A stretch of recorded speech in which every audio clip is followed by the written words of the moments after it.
Adam Schefter at ESPN says there's 275,000 people. Well, that was some party in downtown Detroit. 775,000 people shattering the NFL draft attendance record.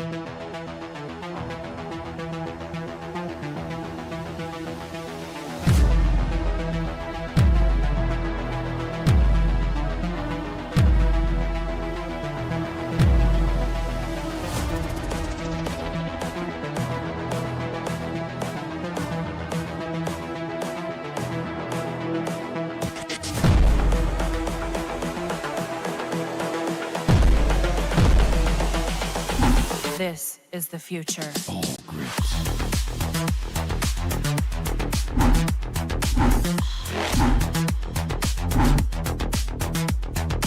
Evolution.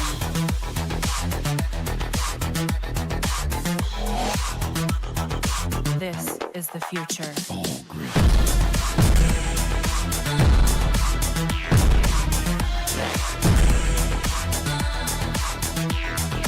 Evolution.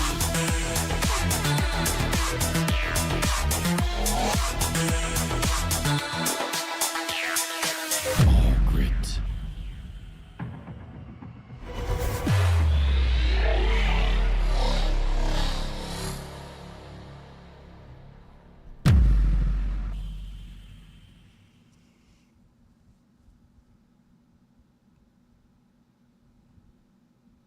All right. It's Thursday night. How's everybody doing? It's another episode of Off the Cuff Podcast. I'll be your host as usual. It's Will Rock. And guess what? Tonight is the mailbag, man. It is Motor City Mailbag, gripes and hype. So if you guys haven't sent in your questions, your statements, your arguments, your debates, whatever it is that you want to talk about, do it now. Mailbag at rockedon.com. Mailbag at rockedon.com. How's everybody doing tonight? It is hot. I do know that. It is warm. It's raining, which means it's going to be extremely humid in here tomorrow. I'm not looking forward to that. Just give me 1 sec to double check the list to make sure that I even have the gripes and hype tonight. I should. I'll find it in a minute. If I don't, we'll pivot. How about that? Listen, tonight I want to talk about news and observations of training camp so far, kind of do a full update on, according to what's been going on in camp. It is less of Detroit Lions football. It is more Detroit football fight club.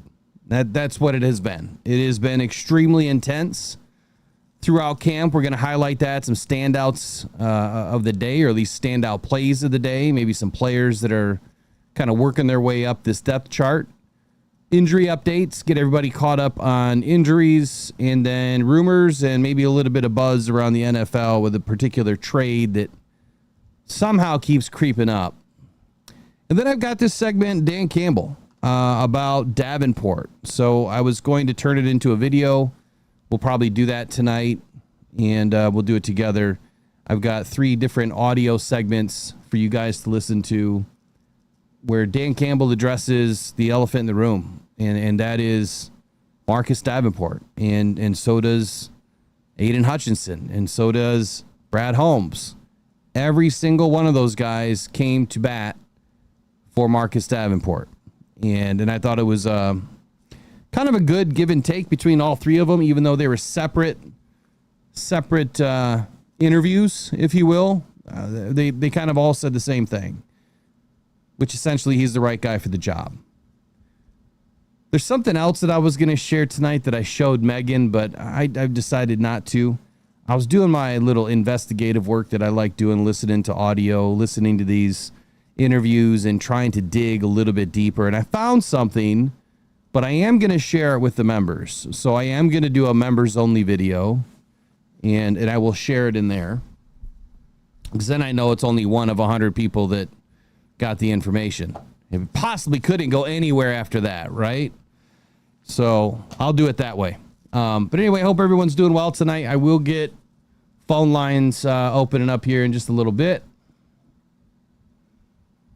You can get some chat going, though. I don't have a chat.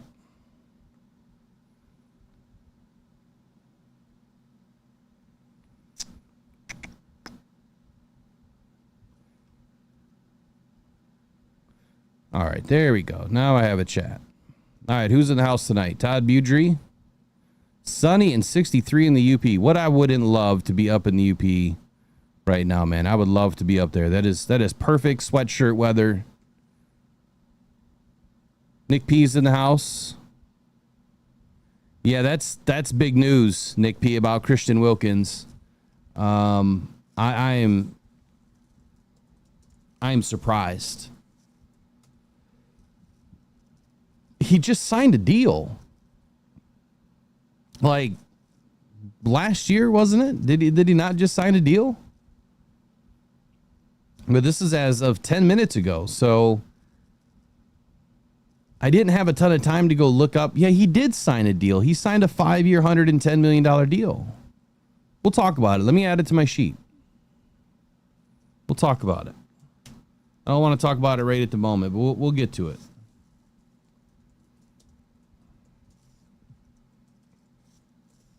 All right, who else is in here? We got Robbie Ones, Derek Lewis, Jay Cruisin, Uper Lights. Let's see, Salty Pork Chops. Salty, like I always ask you, man, do you ever put pepper on those things, or is it just salt? We got J-Man in the house, J-Rod, 1-6, Brandy Coffee, Mike P, I think I already said. And Mike, I don't know if I saw your response. You won some mini helmets and stuff, have you not? Almost positive you did. Who else do we have in here? Orton Ryu Them Dad. A lot of members. And some wrenches. If you're not a member, it's a good time to become one. New members, new subscribers get first shot at training camp tickets. I had asked earlier if you guys need training camp tickets and you are a member. I'm sorry. If you are a member and you want training camp tickets, you don't have any, and you want to try to get some tonight, there's one of two ways that we're going to do this. Obviously, I want to try to give away some tickets to members first. And then open it up to the new subscribers, and then anybody else. It's just the way that the cookie crumbles. I want to make sure everyone gets a shot at it. I have very limited supply, but I do want to make sure that we at least help out a few people to get the training camp this year. We've seen some people share their stories and share all their pictures afterwards. They've never been, and they couldn't. Obviously, they couldn't be more happy being able to enjoy the Lions from a different view, right? Eric says, you guys have an air conditioner running all day? Dude, it's 60 degrees up there. Are you trying to get rid of the humidity?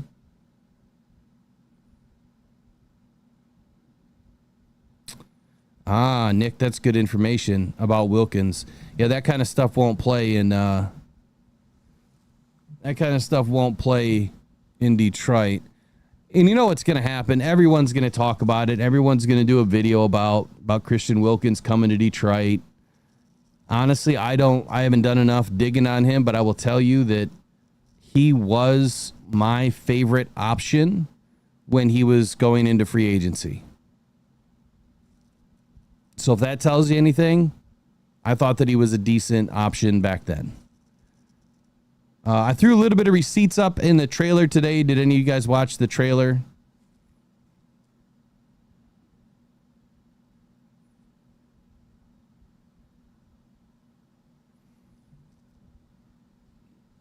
J-Man says, Will has always been 1,000% generous and honest with training camp ticks. I heard some BS rumors haters be spreading. Will is grade A, good people. I appreciate that, J-Man. Always, man. Always trying to do the right thing by everybody. You know, haters hate, and you know what I love more than anything is that I don't respond to the haters, because that just eats them alive, and you live in their head rent free. And I love taking up space in people's heads rent free. I didn't ask for it, but if you want to give me free room and board and a little piece of your brain up in there, that's great. That's just great. I wouldn't do that. Like, I could care less. If someone's going to, trash me for whatever reason, just let them. They'll get what's coming to them eventually. I might be quiet, but have you ever read the book Art of the War? You might want to read the book Art of the War. Not Art of the Deal. Don't read that one. Read Art of the War. It's much better. There's a reason why you stay quiet. All right, let's get into this. Enough of the pleasantries for tonight. Appreciate you guys all joining tonight. Okay, so here's your update. It's not much, right? They got back to practice today. They had a day off yesterday. And it's kind of your midweek roundup, if you will, on a Thursday. I used to do it on Wednesdays, but let's just rock it out tonight.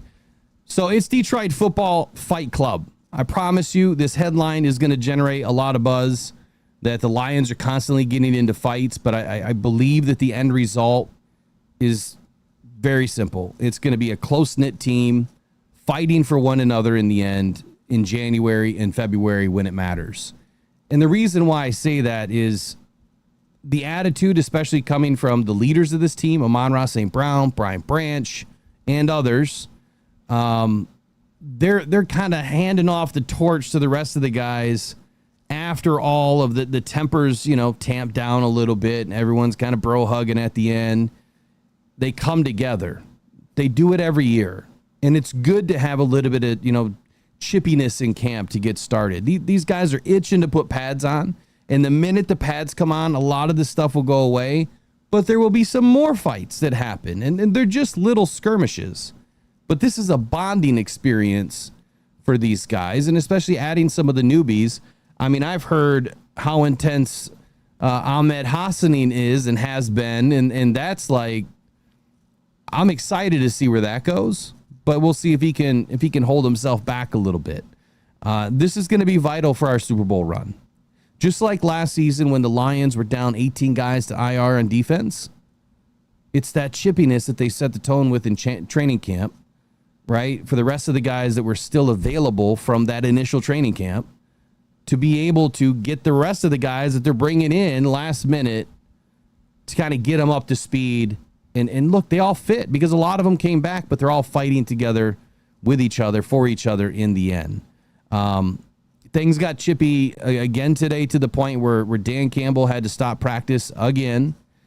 And look, there's a certain level of intensity that just continues to get reached, and he's had enough. I don't know if it has anything to do with the fight video that I posted a few days ago, but ever since I posted that video, these guys have been going off. It's got like 17,000 views, so who knows how many of them watched it. But Giovanni Manu, this is a good one. Broderick Martin today, getting into it. Both of these guys just having at it. And look, Broderick, this is his year, right? He goes down with a little bit of a foot injury, and he comes back, and he's rocking and rolling, already getting into Manu's face. This is the same guy, Giovanni Manu, that we've heard him and Ahmed Hassanin have been getting into it. So there's some good beefs brewing in camp right now. Really good rivalries between offense, defense. But this is just sharpening that iron, man. It is making these guys stronger and tougher, and they'll appreciate each other more so after the fact. The thing is this isn't what fans will notice most, I guess, in a couple of weeks. This is not what we're going to remember. The fights will be long gone. What we're going to remember is when these guys start to win football games. Amon-Ra St. Brown and Brian Branch, they reportedly got into it more than once today. They're the ones that really kind of help set the tone and get everything started. So a very physical practice once again. It doesn't come as a surprise that these guys are, two of the stars, two of the leaders on the team getting involved in, into some skirmishes early, a little bit of back and forth, a little bit of jaw jacking that turns into a little bit more. It's not a bad thing. I promise you, again, this is what keeps the Lions in the fight when you are down 18 players on IR. So it's kind of fun. It's exciting to hear. As long as these guys aren't throwing haymakers with helmets on, right, or taking each other to the ground, a little pushing and shoving and yelling, that's no big deal, right? It's just guys being guys. Some standouts of the day today, Jahmyr Gibbs, he continues to shine in the passing game, which you guys have heard me say it 1,000 times. This is exactly what we want to see this year. We want to see Jahmyr Gibbs getting loose in the passing game, and it sounds like John Morton is allowing it, but he's been taking short passes the distance, and he took one to the house today during team drills. Eric Hallett Jr., he's gotten a little bit of extra work with all the injuries to the DB room. He made a splash with a pick six off of Jared Goff, and then also forced a fumble. So Eric Hallett making his name known. I think it's the second season here with the Lions. Graham Glasgow, he's back under center today. He took the first team reps with Tate Radledge shifting to right guard. Part of the ongoing offensive line shuffle, if you will, but to me, it's just ensuring that both guys are getting enough work. Hank Fraley doesn't want Glasgow to get too rusty. He needs to make sure that he also is comfortable snapping the football and creating some chemistry with Jared Goff and the other quarterbacks. Now, interesting thing about this dynamic between Tate Ratledge and Graham Glasgow, where they're going to line up. I don't have the audio for you because I forgot to download it, but I have it in a file somewhere. Brad Holmes made a comment, and it's right in line with where I thought that Graham Glasgow was going to be this year. I said Graham is going back to right guard or center. Tate Ratledge is going to right guard or center. So whoever's not a right guard is playing center. And Brad Holmes just said the same exact thing in his interview yesterday with Sirius XM Radio Channel 88. He said that Graham Glasgow is more natural and better at right guard, and that's where they expect to keep him this year. So that means that left guard is the only open position for a camp battle. I don't see how Tate Ratledge is going to lose to somebody. I think it's his position to lose. And I don't see how Graham's going to lose unless someone steps up. You know, Miles Frazier's out for a while. Mahogany's the only other one. And I would say that that's your five right there. That's Taylor Decker on the left when he's healthy enough to go. Mahogany on the left. Graham Glasgow or Tate Ratledge in the center. And then either one of those two at the right guard position. And then it's Penei Sewell at the right tackle position. So that's your top five offensive line today. Other notables from practice. Dominic Lovett, my dark horse. You guys know that I love this dude. I think he's got some of the fastest feet in the West. He's a rookie, obviously. You know that. I think we drafted him in the 7th round. He made a leaping one-handed grab today that was pretty spectacular in 7-on-7s. A lot of people are thinking that he's a roster bubble guy, or at least a lot of analysts, some local media thinks that he's a roster bubble guy, but I don't think so. I think that if the offensive line figures itself out and the defensive line doesn't need to hold back an extra player, I think that the Lions are possibly going to keep 6 wide receivers this year. I've been asking them to do it for multiple seasons now. They haven't. They've always stuck with 5. Outside of the year that Jamison Williams was suspended to start the season, they kept 6 that year because J-Mo he didn't count on the roster, but you know what I'm saying with that. They kept 6 starters, or 6 guys. So Dominic Lovett, I think that he's going to make this roster hands down so far. Avonte Maddox, another guy that we brought in for his versatility. He was expected to back up at the safety position. And with all the injuries to Ennis Rakestraw, Terry and Arnold going out today, Avonte Maddox showcased versatility playing both safety and corner. Dan Campbell, obviously, he favors that trait. He loves, both him and Brad love the versatility factor to these guys that they brought in. Rocky Sin also. Just haven't heard anything about Rocky Sin yet. Here's your injury updates. You can cover your eyes if you need to. Terry and Arnold, he left practice with a strained calf. The team is obviously going to be cautious with him in his return. I have not heard anything other than that. Derek Barnes, he exited with a hand injury. I believe it started as a foot injury, and then it turned into a hand injury. The early reports suggested that he's going to be just fine. No big deal. He escaped, any major injury that's going to take any length of time. Both of those guys day to day, the way I understand it, day to day. They could be back in tomorrow, no problem, or they might, give Terry and Arnold a little bit of time with the training staff. Roy Lopez, he's still got a foot issue. Sione Vaki with a hamstring. Both are expected to miss a few more days. Taylor Decker is obviously out. He's sidelined post his shoulder surgery, but is expected back after the Hall of Fame game, which is good news. Let me know in the comments, how many of you guys are going to go to the Hall of Fame game? Megan and I are going to make the trip. I actually got a procedure down in Cleveland Clinic on the 31st. So I will be halfway out of it because I'll be under anesthesia that day. But I'm still making it to the game. No matter what, I'm still making it. Alex Anzalone and Al-Qadim Muhammad continue to miss practice without a clear timeline for either of their return. As we know, Alex has back tightness or a slippery hamstring, broken toenail. We don't know. Something's going on there. A little bit of rumors and buzz. So blockbuster trade that keeps popping up. I think you guys have heard this too many times. And you've heard me say it too many times. Ain't no way that this is happening. Trey Hendrickson to Detroit from Cincinnati. Again. The deal would pair him, Aiden, and Aiden Hutchinson together, giving the Lions a lethal edge duo. According to this report, proposed compensation was a 2026 second and fifth round pick. Hendrickson led the NFL with 17 and a half sacks the last 2 seasons. How many times do people need to print this stuff? It's not happening, especially when we're going to walk right into this Davenport topic segment, and you're going to hear why it's not happening. And you're going to hear it from Brad and Dan and Aiden as to why it's not happening. So, all right, with all that, that's your updates for the Detroit Lions training camp. I'm going to open up phone lines here in just about 3 minutes.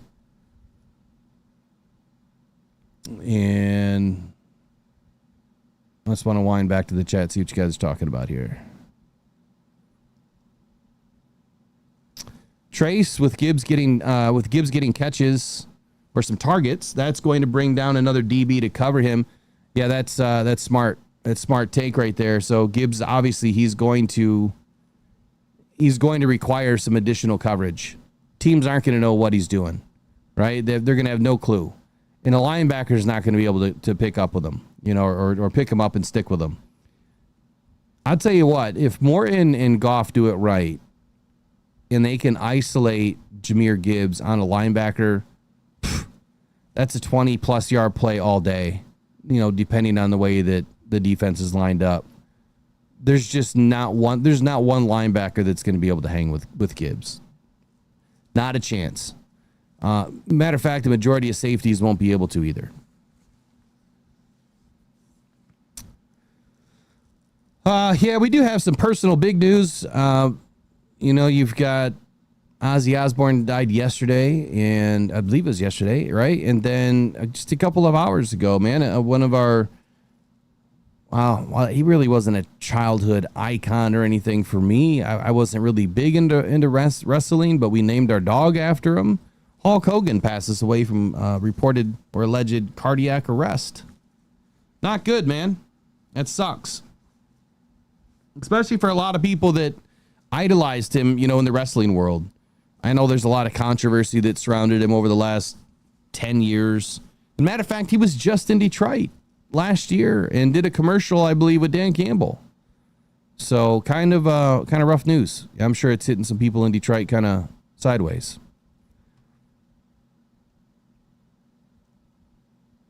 Michael Garrity says, I have a feeling tomorrow's practice will be intense. I think tomorrow Pat's come on. If I'm not mistaken. Pat's coming on tomorrow. And you're damn right. It's going to be intense. We're going to hear some pretty crazy stories, I think. I just hope everyone stays healthy.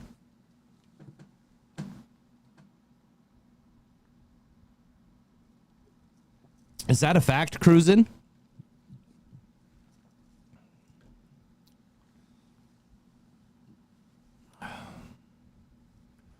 Attila the Hun, is that the show, or are you talking about the other big brother, the one that's watching us?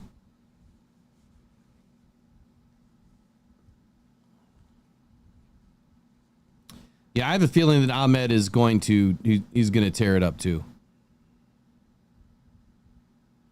Dan had a lot of nice things to say about him, but let's, I got you. So you're going to watch that show versus this. I got it, Attila. I see where I rank in the world.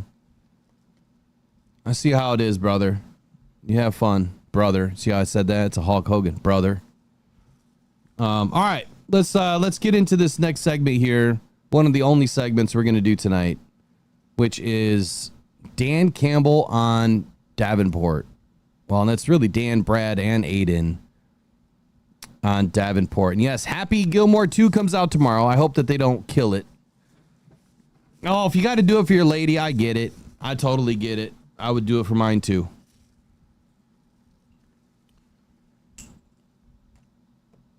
All right, we're gonna turn up the audio here. We're gonna listen to 3 different segments, and then I'll probably stop each one, come back, talk about it for just a brief second, and then go into the next one. But I'm gonna try to turn it into a video. We'll see how good I do. I'm kind of talked out, man. My voice hurts. I've been talking too much. All right, let's get into it. Hutchinson backs up Dan Campbell. Davenport was the right choice. Let's hear what he has to say. How does it feel? We had him on earlier in the show to look out there and see 97, Aiden Hutchinson running around playing football again after losing him for much of last season with an injury. Well, that in itself feels really good. You talk about a sight for sore eyes. And then just when you think you can't feel any better, you see Davenport on the other side. And I know it's only 3 days, but boy, he looks good too. But to be able to get Hutch back, he looks confident. He looks healthy. He actually looks like he's been even better than last year. And I know he's hungry. He's going to be hungry all the time. Sure. But, you get a different perspective when the game is taken away from you for injury for a year. And, if you thought you had drive before, it really puts the drive in you. So that's where Hutch is at. He's a pro. He's ready to go. And we asked Hutch about it, and you just brought up his name as Marcus Davenport. And I was joking with Brad Holmes earlier. The talk is, edge rusher. They need edge rusher. Maybe he's here. Maybe it is Marcus Davenport. Maybe it is other guys stepping up too, but a little bit on Davenport because this guy was a high draft pick for a reason. This guy's been around the league, and here he is on your team, and maybe he's a name that nobody's talking about enough. Yeah, no doubt. And, I've known Davenport a while now. We got him in New Orleans. Yep. We drafted him. And here's what I do know, and I think we all know this. And it's not always in your hands, and that's just, listen, that's the name of the game, and that's circumstances. That's the way it goes.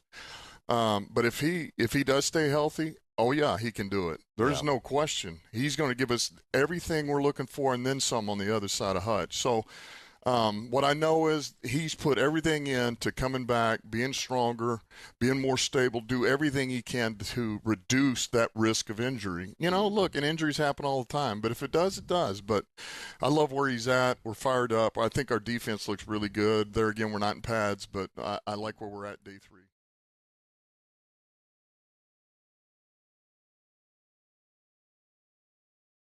Okay, so you heard Dan Campbell. That was the first exchange here. The first set of audio that, Dan Campbell says, oh, yeah, if Marcus Davenport can stay healthy, he can do it. And I believe it. We saw it, right? We seen it last year. I know that you guys have heard me say it time and time again that what I witnessed in the first couple of games with Aiden Hutchinson and Marcus Davenport, in the same game together, man, I just thought that was a beautiful thing. I thought the way that they bounced off each other, the way that they fed off each other, I thought it was working. I mean, there's a reason why Aiden got, into the backfield 7.5 times in 5 games, partly because of him, right? But it's also because the defensive line was working so well together, and it just doesn't work well just because of one person, right? It takes both guys. That also takes a really good interior defensive line. So believe in what these guys are telling you. They're not just blowing smoke, right? They're not just trying to fill your head full of things because they feel like that's cool or they need to sell you on something. They don't. They honestly could care less what we think. They don't care what the fans think. I mean, of course they want us to appreciate what they're doing and to be excited about the team. But they built the football team for this, this exact way, for this exact reason, because they know it should work. They brought in the right guys. But just like Dan said, man, it's out of your control. Injuries happen, right? It's not his fault. And the injury wasn't his fault. All right, let's take a listen now to what Brad Holmes had to say, and then we'll finish up with Aiden Hutchinson. You can't just find edge rushers out there, and the market has increased about $5 million thanks to Myles Garrett. Yes. And yes. But you've got this Marcus Davenport, who's he was a high draft pick. This kid is a young player on the come, and maybe touch on him a little bit. Yeah, no, Marcus. And Aiden's health. Yeah, update. and you know Marcus actually, because I know the whole thing is, well, who's on the other side of Aiden? Who's on the other side? Marcus is the perfect person to have on the other side of Aiden in terms of his ability, how he plays the game, his length, how he can push the pocket. He's a good athlete. He's powerful. He's stout. All those makings. He has that. He just has luck on the health front. So, you know, hopefully that better luck is on his side, but he looked great in OTAs. He's looked great out here. And then having Aiden back, which I didn't really, you don't have a crystal ball. You don't know for sure, but I just, as much as I've been following Aiden since his early days at Michigan, you know, he suffered a major injury then, came back, let's say even better player. You know, you could argue.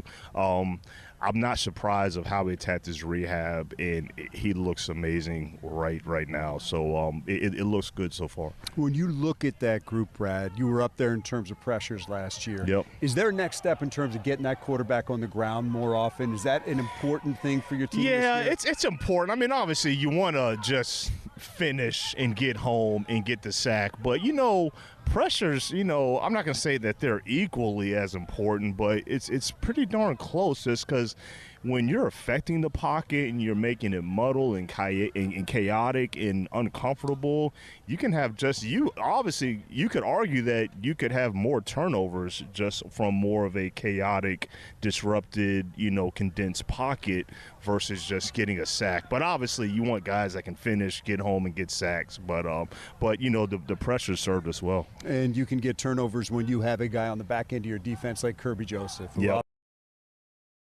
Okay, so you heard what Brad had to say there, man. He said a lot, and I didn't want to go into the second half there about Kirby Joseph, but I'm going to bring it up here too. Here's what Brad said, man. Number one, he thinks that Marcus Davenport was the perfect mix to bring in, you know, obviously with this defense and Aiden, that he's a perfect blend of ability, length, his style. He's just had a little bit of bad luck on the health front. And I know it clipped out there for a little bit, but that's the best audio that XM Radio gave us. He looked great in OTAs and early in training camp. We've heard, you know, for 2 days now with Davenport just blowing it up. I mean, outside of the small injury that he suffered, just blowing it up in camp, going nuts. I think that what we're seeing this early is what we're going to see just like we did last year in the first couple of games. He's going to do his job. He's going to crush the can. He's going to push the pocket. He's going to eat a couple of gaps. He's going to take care of the run game. He's definitely going to settle his edge. He may not be, you know, like he says, he's more rigid and Aiden is more bendy, right? That's just not his style of game, right? He's a totally different style of an end.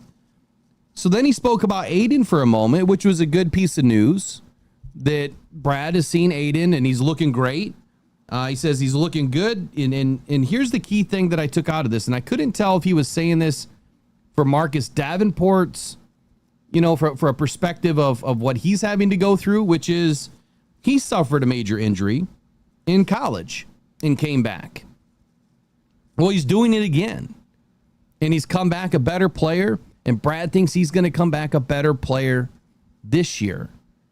But think about that for a moment in the context of Marcus Davenport. Marcus Davenport has suffered a major injury for the last 2 seasons. He's battled his way back. He was looking good last year, and then it happens again. He's battled his way back again, and he already looks great. So the last thing that Brad said, and I guess that gives me a ton of confidence. I mean, I've always expected, I've always known, at least in my own mind, that Marcus Davenport was going to be a great fit for this team. More turnovers from chaos and pressures versus just a sack. Again, I'm glad that Brad has validated, you know, my takes, even though he has probably no clue that I've said this stuff, that I've always valued the TFLs more than a sack. I've always valued having a good back end mixed with a good front end so that you get coverage sacks, you get more time to do your business, but now you can start to pop those balls out when you have some freedom, right? And that's what we're starting to see with this defense, and that's what we're hoping to see with this defense, as Calvin Shepard let us know this morning, that their biggest goal this year is popping out the football. The last part of this segment is Aiden Hutchinson. I know a lot of you love this dude. Since you've been watching him at Michigan and through, at Ford Field with the Detroit Lions, what he says is gospel to everybody, right? Well, let's hear what he says about Marcus Davenport.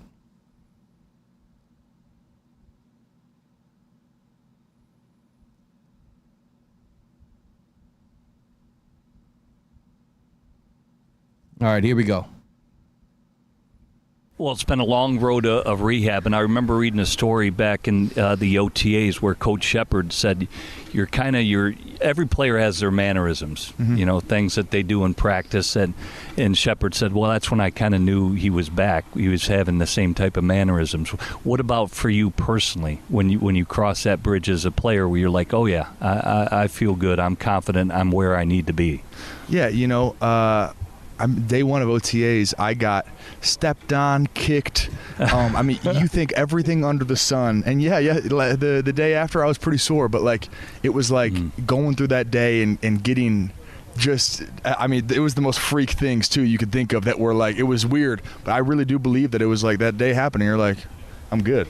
Sometimes you need those moments where, you're coming back from an injury and things get hit and then you get up and you're like, oh, I'm all right now. And it's like a psychological thing, So I think OTAs was a big thing with that psychologically. And now that we're in camp, it's we're full steam ahead. Well, I know it killed you to be out last year, and everybody towards the end of the year, pass rush. Right. Detroit needs more pass rush. Here the offseason, we're interviewing your general manager. Everybody's talking about pass rush. You may have some guys here. And one guy may be Marcus Davenport. Right. Maybe a little bit on him. Could be playing opposite you this year. And just tell us about that room.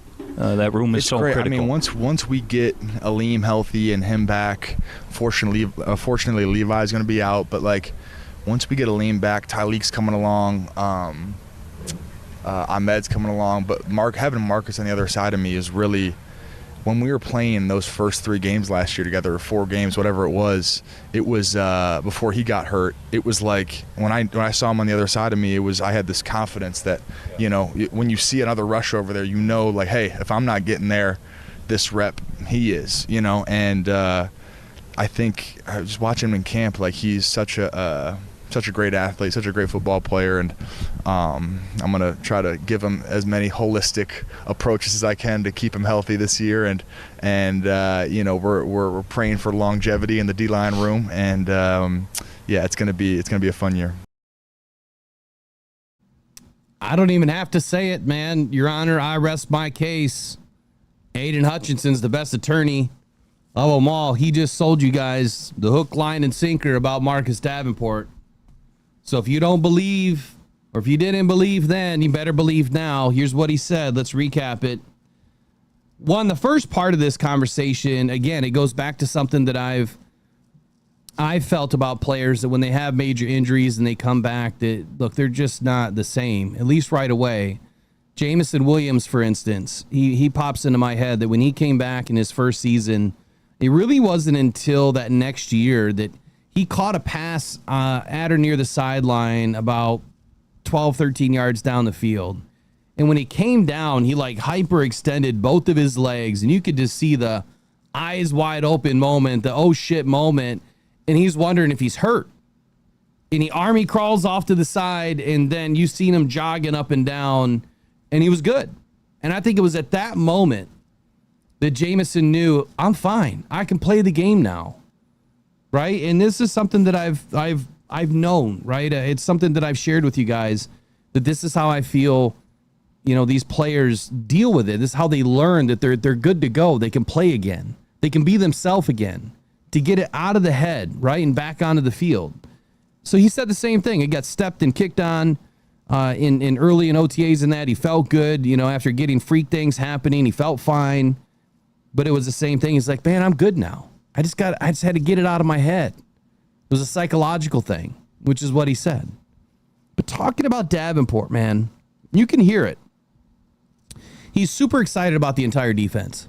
He can't wait to get a lean back, right? He's saying that Tyleik Williams is finally coming along. Ahmed's coming along. And just a few weeks ago when he had a press conference or an interview, he was saying he didn't know what Tyleik was because they haven't been, really into camp, together yet. But now he's getting a glimpse at what Tyleik is. And man, Tyleik is coming, along very quickly. We're hearing really good stories about Tyleik. So he goes on to say that playing those first games with Marcus Davenport last year, he couldn't remember if he played 3 or 4 games. I think it is so hilarious when these guys talk about the schedule or a period of games. They have no clue. Like, it's all a blur to them, right? And he says he had confidence looking down the line and seeing another rusher and saying, man, I knew that if I couldn't get there, he's going to get there. Why? Because he's a good football player and he's a good athlete and he has the confidence and the trust in what they built, during their time together leading up to those games. Same thing this year. Same exact thing, except this time Aiden, is coming back from an extremely bad injury. He's fought his way back. That's going to give Marcus Davenport, I think, even more purpose to know that both of these guys are battling back together. They're both coming back from some pretty crappy, situations. So I'm super excited about all of them. But this segment, Dan, Brad, Aiden, they're all saying something a little bit different, but yet they're all saying the same thing, that Marcus Davenport was the right choice, and Aiden Hutchinson is happy that he's on the team. All right. Now, thumbs up, thumbs down.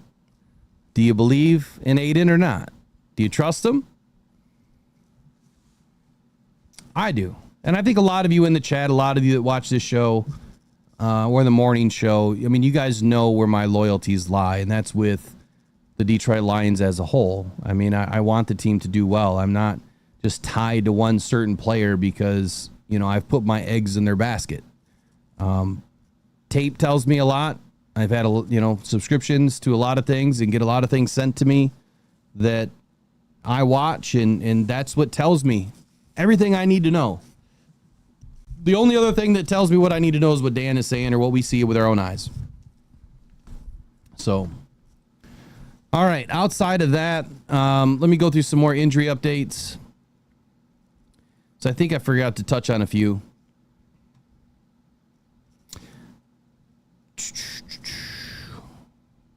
No, maybe I didn't. I think I got them all. We already knew that Levi's out for the year. Miles Frazier should be back sometime September, October.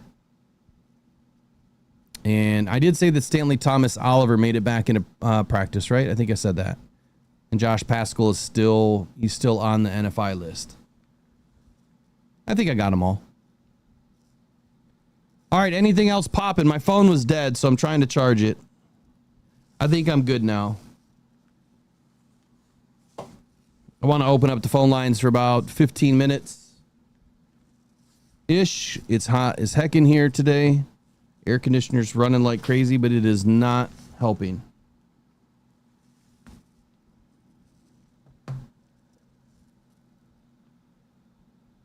All right, you know the drill. If you want to call in and talk about your Detroit Lions, any of the topics that we've talked about tonight, anything that's going on for you this season. Well, that was easy. That was quick. Let me see who it is.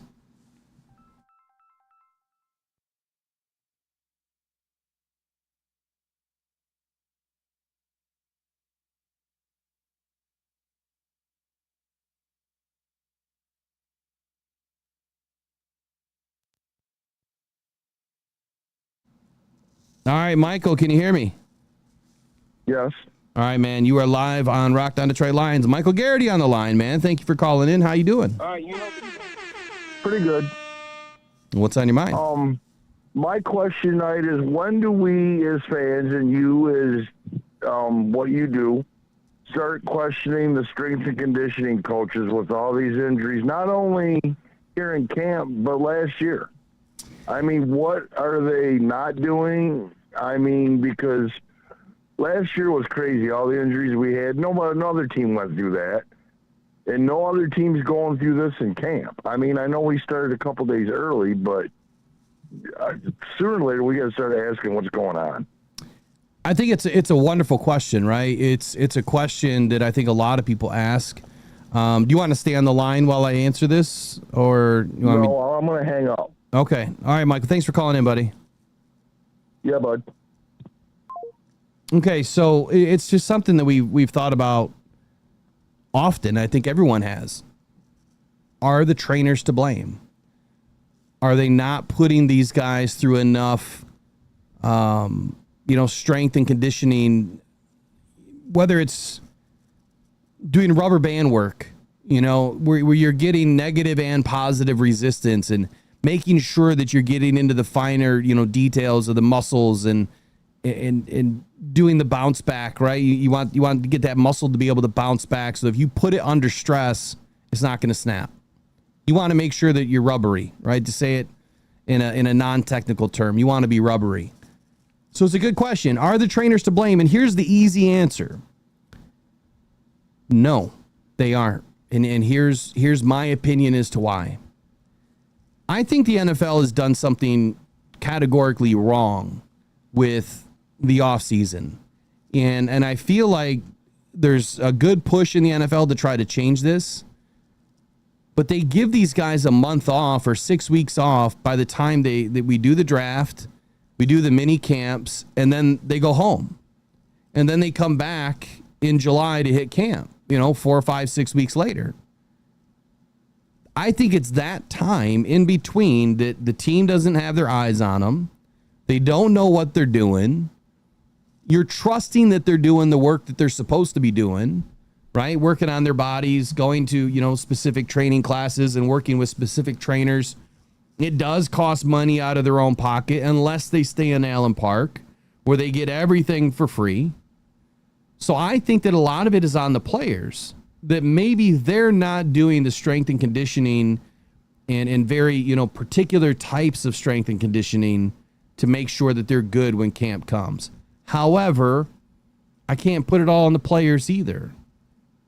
I think a lot of this is it's the time away. I think it's that you get them into rookie mini camps and OTAs. Why do you let them go? I think that they should just start the season a month later or 3-4 weeks later, whatever it is.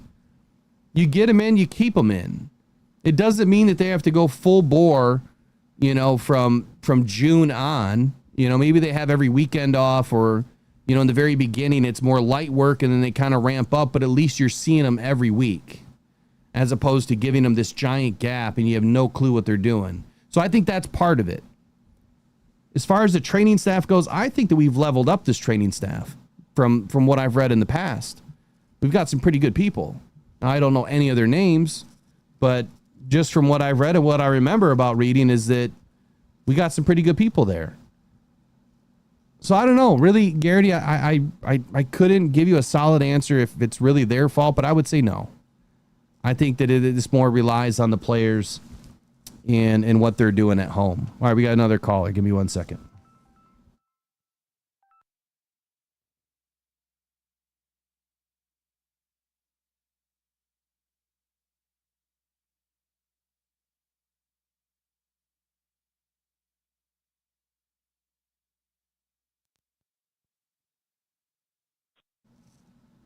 All right, we got Mike P on the line. Mike P, can you hear me? Yes, sir. All right, buddy. How you doing, man? I'm hanging in there. You know me. Yeah. Moving. So what's on your mind tonight? I just wanted to call and reinforce what you were saying as far as the injuries and Michael asking that. I will tell you this. You have to hydrate. The heat is one of the worst things you can deal with when you're conditioning, and we are in a conditioning stage. We're not in a playing stage yet, guys. You got to remember, people stomping on people's feet and that type of injury, that's going to happen. But what the real issue is I don't think these guys, are really, especially some of the rookies and the younger guys, second-year guys, are into the training that goes on in the off season. They don't have that in college. They don't have those issues that you have to do it every day because it's a job. And once they get into that, you usually get the guys that have been around a little bit longer, the guys that are sitting out a couple of days. It's not really because they're injured. It's just because they got to pace themselves when they're trying to get into that conditioning. So the injuries are going to happen. They're going to happen. They happen to everybody. It's just we get so much feed about our guys. We're not listening to what happened to the Bears. We're not listening to what's happening to the Browns. We're hearing about what's happening about the Lions. All teams. That's why they had 90-some guys in preseason, because they got bodies that they got to put in there, and they don't always want to put their number ones out there every minute of the day either. So that's really all I had to say. I don't want to take up your show, Will. I just wanted to say there is reasons for these injuries. The ones I worry about are the ones that like happened with Levi. I mean, that is, holy cow, where'd that come from? Out of nowhere. Those are the ones. But these bumps and bruises, you're going to be on the injury report because you got to put it on there. You can't ignore it. We've got trouble for doing that once, just not reporting it. You have to report it. The NFL makes sure you report it. So every nick, cranny, touch, you got to report it. That's the way it is. So I'm not worried about the injuries right now at all. It's a good take, man. And as a former coach, obviously you know these things. And appreciate the call, Mike. Thank you. Well, thank you, Will. All right, buddy. See you later, buddy. All right, have a good night. Hang in there. Yes, sir. Mike P, man, former coach. He knows what he's talking about. So it's a good question. I love the question by Garrity, and it's a good response here by Mike P, too, that the bumps and the bruises that we're seeing, the little nicky-nacky, ticky-tacky stuff, it's going to happen. And he mentioned very specifically the guys getting stepped on. That's going to happen. I had asked, was it earlier today, or was it in one of my videos, do these guys need some dance lessons? Now, I'm not saying I could do anything better, because I couldn't, right? There ain't no way. But these guys are stepping on each other left and right. And if you remember what I said last year, when you bring rookies in or guys that haven't been on the squad before, that's when injuries can happen, because you're trying to learn a system. You're not a cohesive unit. When you're a cohesive unit, man, it just works like perfect symmetry, right? It's like a choreographed dance. That's why I said these guys need some dance lessons. So guys getting stepped on, I understand it. Obviously Mike P understands that. It's the bigger injuries that I think that we'd be more concerned about. And Levi was one. I think a lot of us were more concerned that it was another back injury, but it wasn't. Right? It wasn't. It was ACL, I believe, that went out on Levi. So he had ACL surgery, and he won't be back for till next year. But a guy that's battled a major back injury and now an ACL, that's going to be really tough for him to come back from. But why? Why are all of these ACLs happening? He's a big body. He's putting a lot more stress, on those joints and on those ligaments. That's probably the easiest answer. It was going to happen at some point.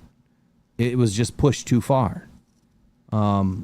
It's interesting, man, to think about that. It's good context, good question. Let me see if I can find my questions from the mailbag. I thought I had it up, but yeah, here we go. Anyway, 313-312-0348. Obviously, we want to hear from you guys. Lock in the number. The number hasn't changed, but I am working on a new number to have a little bit of fun with it. 313-312-0348. I just put it in the chat. That's the show number. If you'd like to call in, we'll leave it open for another few minutes. But let's get into some of the questions that came in last week. And then I still haven't seen anybody that's interested in training camp tickets. So if you are interested in training camp tickets, then you just got to put your hand up right now in the chat. Just put the little wave hand or a thumb up or something if you're interested. And then put a number next to it, 2 or 1 or 3 or 4. I'm gonna try to give away a few.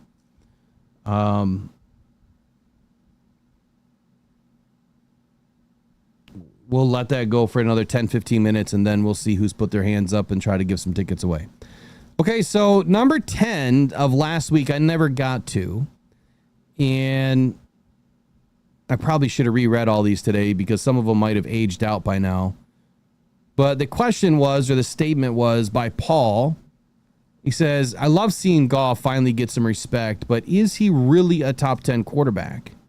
Or is he just benefiting from a great supporting cast? I think we went through one kind of like this last week. What would happen if he goes down? Do we have an equal or any real plan B? So I think I answered one very similar to this last week, Paul. But very simply, without going into great detail, yeah, of course Goff's a top 10. Tell me another quarterback in the league. And after I said it this morning that Goff is averaging about 4,300 yards a season. When you go back and look at his rookie year, yeah, he only put up, I think, 1,600 yards, but that was 7 games. That was only 7 games. And they were only playing 16 games through 2020. So Goff was putting up 45, 4,800 yards in a 16-game season. You barely see any quarterbacks doing that now in a 17-game season. So, yeah, he is a top 10. I would say he's a top 5. I know a lot of people would argue to make him a top 6. But absolutely. In plan B, I think Hendon Hooker's the plan right now. He had a couple of good days. Update on Hendon Hooker today was not good. Hendon Hooker was showing urgency and footwork improvements early in camp. Obviously, he's competing with Kyle Allen for the QB2. But there was a moment in practice today, kind of similar to Caleb Williams. Hold on, I got to find it. Where did I put it? Where did I put it? I wrote up a whole little thing on him.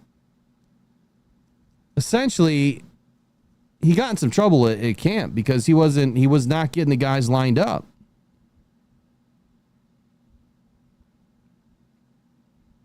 And Dan Campbell got pissed. Yeah, so this Hendon Hooker was leading the second team offense, which struggled with procedural issues today. He showed visible frustration with receiver alignment. So Hendon Hooker didn't have a good day in camp today. We'll have to follow that and see how that trends. But good question. Good question. Let's read this next one by Mark. It says, every year there's one positional group that keeps me up at night. Yeah, me too. Right now it's the secondary. Oh, why is that?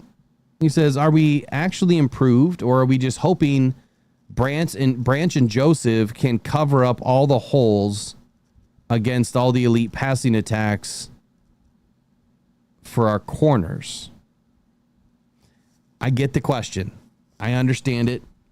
We finished last year in passing. I get it. And I'm going to give them the benefit of the doubt, and I'm going to say what I've always said. When you're playing from a big lead, you tend to give up some yardage, right? You tend to give up a lot of things under 12 yards. And the Lions did a lot of that. I don't think that they gave up an overwhelming amount of explosives. I haven't looked at the stats in a little while, so my memory could be wrong there, but I don't think we did. But I would just say, yeah, we're vastly improved. Carlton Davis was a bright spot last year. DJ Reed is better. So as long as he stays healthy, we're good. Terry and Arnold, from what we've heard already, huge leap. Just in the first few days of camp from where he was last year at this time. So that's better. If Terrian starts the season off where he left, we're in good shape. Health is the key. So I get it. I understand it. I would say that we're pretty darn lucky to have Branch and Joseph right now, 2 all-pros back there hovering, the backfield, cleaning everything up. But Branch, man, he loves to come up and just thump somebody, which I can't wait to see more of this season.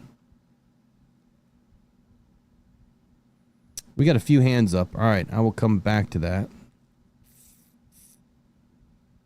J-Rod, Derek Lewis. J-Rod, I need a number. I need to know how many tickets. Oh, 1? Just 1? Nobody else needs tickets? Okay. Good, yeah, good statement. Todd Budry says, what holes? Yeah, I think we're good. Next one by Tom. So, Mark, thanks for the comment, question, the statement. Appreciate it all. Next one's by Tom. He says, with all the national media finally paying attention, how do you think Dan Campbell keeps this team grounded and hungry? I'm nervous the hype could go to their heads and we end up falling flat. So, Tom, I'm wondering which hype you're referring to. Obviously, the national media has kind of been all over us, and there's this big divide. You know, you've got the guys like Nick Wright or what's his name, Rob Brown or something like that trash the Lions all the time. That's just what they do. Dan Orlovsky, too. I was going to do that segment tonight about how Dan Orlovsky hates the Lions. I got the audio clip and everything up.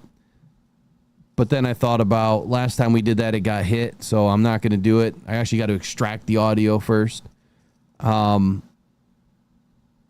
media's been paying attention. But this year, I think that the media hype is a little bit different. I think what a lot of people are saying is that we're going to have a huge step back because we lost Aaron Glenn and Ben Johnson. And I just don't agree with that at all. I don't agree with that.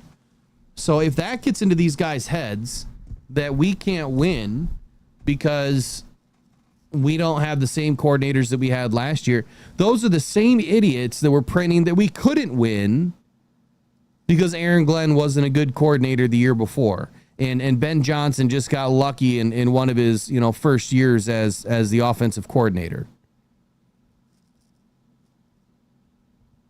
The media is just, they're so bipolar with the way they treat the Lions. I don't understand it. I really don't.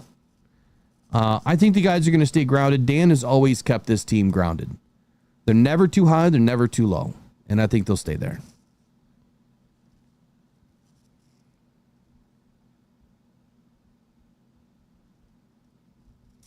There's another question about Dan Campbell from John. And thank you, Tom, for sending in the mailbag question to the Motor City Mailbag, Gripes and Hype. He says, so John says, I love Dan Campbell, but if we really do make a deep playoff run here in 2025, do you think some other team will try to steal him away after the season? Should the Lions win a Super Bowl, what is it going to take to make sure he's a Lion for life? It's a great question. And I think that Dan kind of answered it the other day. So I put out a video a couple weeks ago kind of asking the same thing, saying if Dan wins a Super Bowl in Detroit, do you think he's going to go to Dallas? Because I think that he would want to go back home and go to Dallas. And if Jerry Jones was out of the picture, which I don't want, anything bad to happen to him, but if I just feel like Jerry Jones turns off a lot of people. If there was an opportunity for Dan to coach the Cowboys, I think he would have done it. If he's taking care of business in Detroit. I think that's the caveat. But to answer your question, Dan said in all caps, man, he doesn't want to leave this city. He doesn't want to go anywhere else. He loves it here. So I think we're good. I think the question could also be, what is it going to take to steal him away? Is Dan motivated by money? I mean, he already is the fourth highest paid coach in the NFL.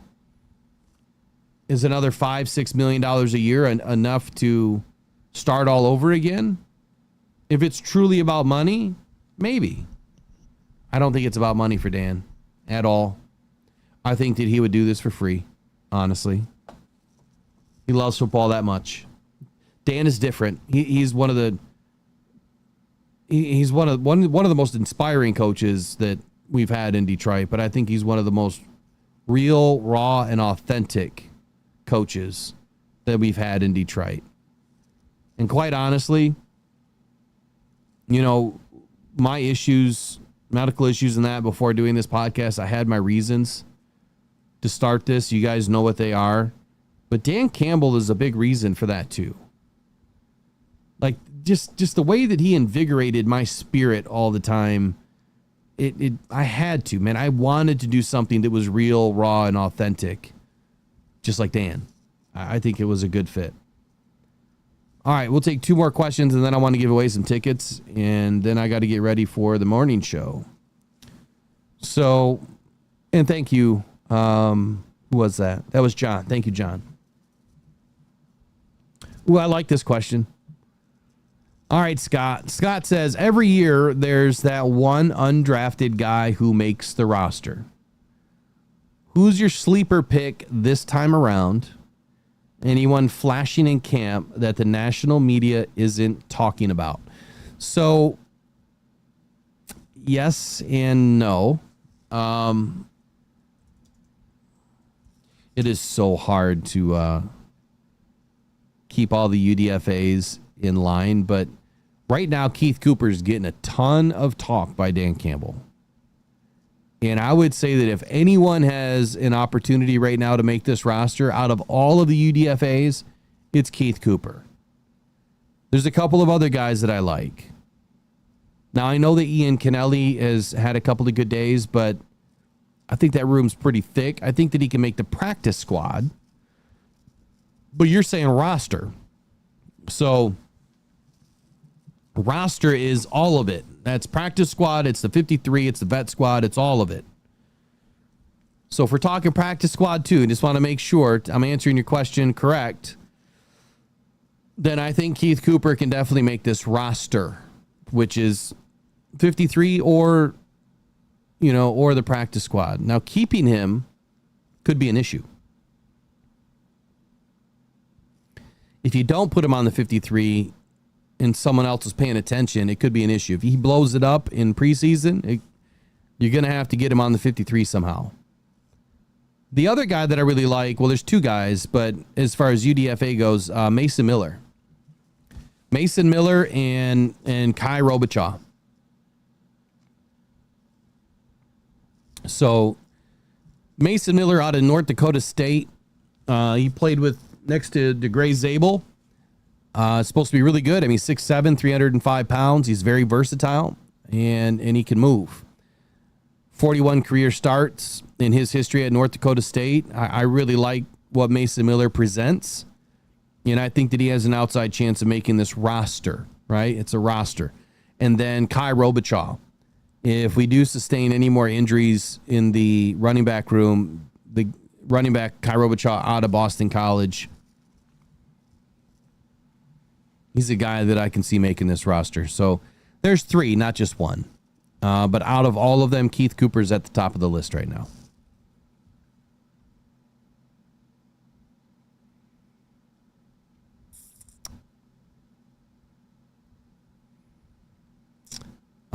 J-Rod says, I heard that the honeymoon is coming to an end in Chicago between Benedict and Williams. What do you mean, J-Rod? Are you talking about the issues that they're having? Matter of fact, let me see if I got this on the list. Oh, I got some really good audio about Chicago I was going to save for tomorrow. Oh, shoot. When the yawns start to kick in, it's time to get off. I've been up since 4. I work really hard for y'all. That's why you need to subscribe, please, today. Do it now. Do it. Do it to it. All right. I'll get this audio for tomorrow. You made me think of that. I got to make sure that I have that queued up but Colin Cowherd was saying, he was going off. He was going off on this experiment in Chicago. I think we're going to see an epic collapse. All right, so who had their hand up? Who needed tickets? I don't see any of the newbies in here with their hands up. They don't want tickets.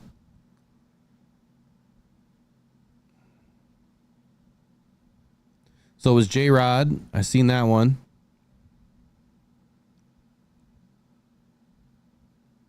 And there was one more. My memory is killing me right now. Derek Lewis.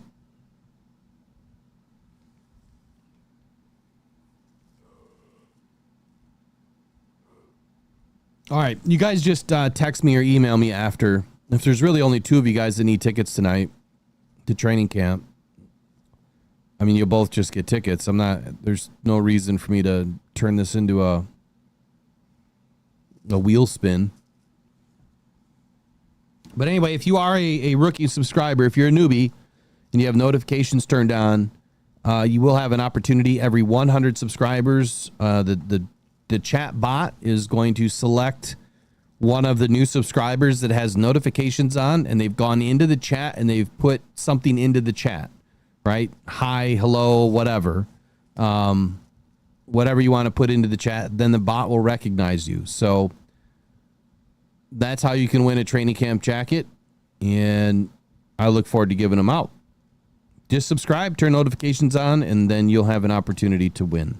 One last thing before we get off is Pro Sports Zone. Of course, if you guys need more gear or you need at least a jersey, something for training camp, get into Pro Sports Zone. All your favorite teams are there. Lions, Michigan, Michigan State, Red Wings, Pistons, wall-to-wall sports merchandise is Pro Sports Zone. The newest stock, or the newest designs, always in stock. Always the lowest prices at Pro Sports Zone. And the best customer service, because John Yu, honestly, is one of the coolest dudes I've ever met. Super nice guy. You can meet him at 37700 6 Mile Road in Livonia. Get in there. Pro Sports Zone, all of your Lions merchandise needs. Support your local stores. Pro Sports Zone.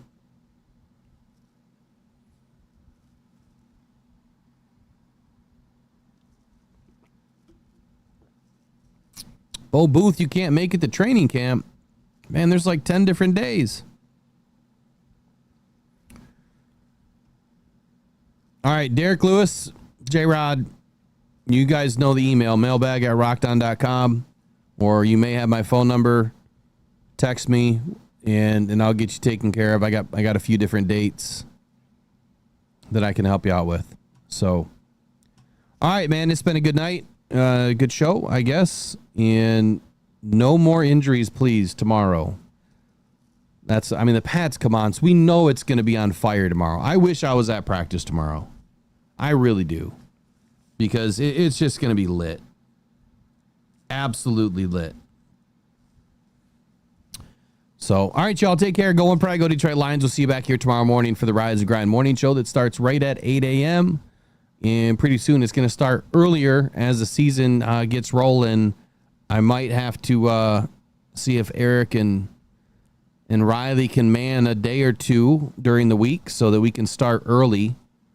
And then they can handle the last hour or something so that I can get off. But you guys have a wonderful night. We'll catch you guys later. Take care.